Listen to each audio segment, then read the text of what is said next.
Hey y'all, so I want to talk about a fitness and nutrition myth that I know a lot of people fall into the trap of, and I just totally want to debunk it for you here today so that you don't make that mistake as well. And this fitness and nutrition myth is that you cannot eat after 8 p.m. or 9 p.m. or 6 p.m. or whatever p.m. that you want to choose.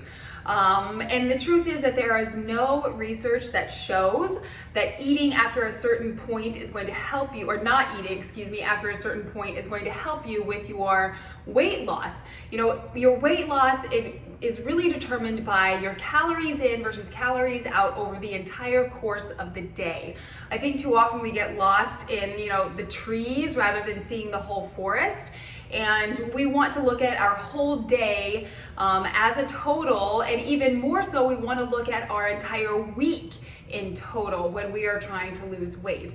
So what happens is normally that people, and I see this a lot with my client check-ins, that people, they come home from work and they have decision fatigue, or they have like resistance fatigue. They've been trying to be good all day and not eat the bad foods and stay on track. And by the time they get home, and now it's 8 p.m., they sit down on the couch and they start snacking, and they're mindlessly eating, and it gets a little bit out of control. All of a sudden, the entire bag of chips is gone, or the canister of Pringles, or all of the cookies that you made the other day, they're all gone. And it is because we are mindlessly eating and we have decision fatigue.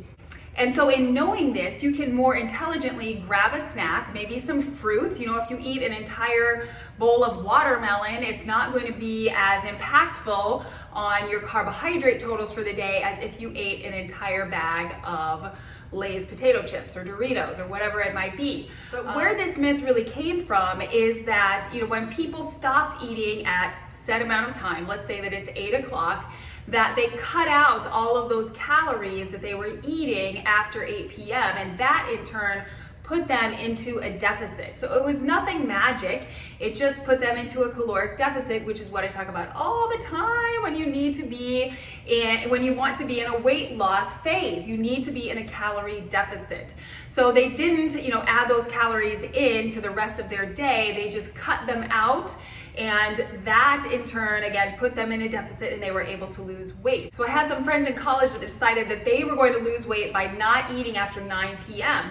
And it worked for them because they didn't take those calories that they were eating after 9 p.m. and put them in before 9 p.m., pack it full. At 8:59, they're eating everything in their pantry, and then nothing after 9 o'clock. No, they just kept the rest of their day the same, and then they cut out those calories, again, putting them in a deficit, and it worked. So this can be a really great tool if you find that you need some boundaries with your eating window. And it has worked for a lot of people. I'm not saying that this is a negative thing. If you want to place this rule on yourself, it can definitely be helpful. But oftentimes we get into that mentality of the all or nothing where, 9 p.m. it's the cutoff time, and now at 9:01, I am more starving than I have ever been in my entire life, and I can't stop thinking about food. I can't go to bed. I can't, fall asleep because I'm thinking about food and how hungry I am, even though I ate everything in my pantry maybe at 8:59.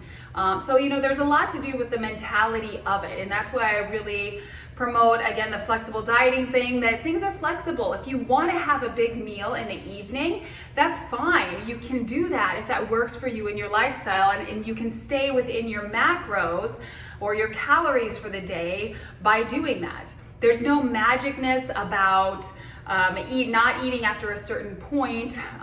It just helps you stay within your calories for the day. So that is the fitness myth debunked, that you cannot eat after a certain time of day. Stay tuned for more fitness myths that I'm going to debunk here in the next few weeks. And if you like things like this, if you like information like this on fitness and nutrition, make sure you guys subscribe and then give this video a thumbs up. All right, guys, thanks for watching, and I will see you again soon.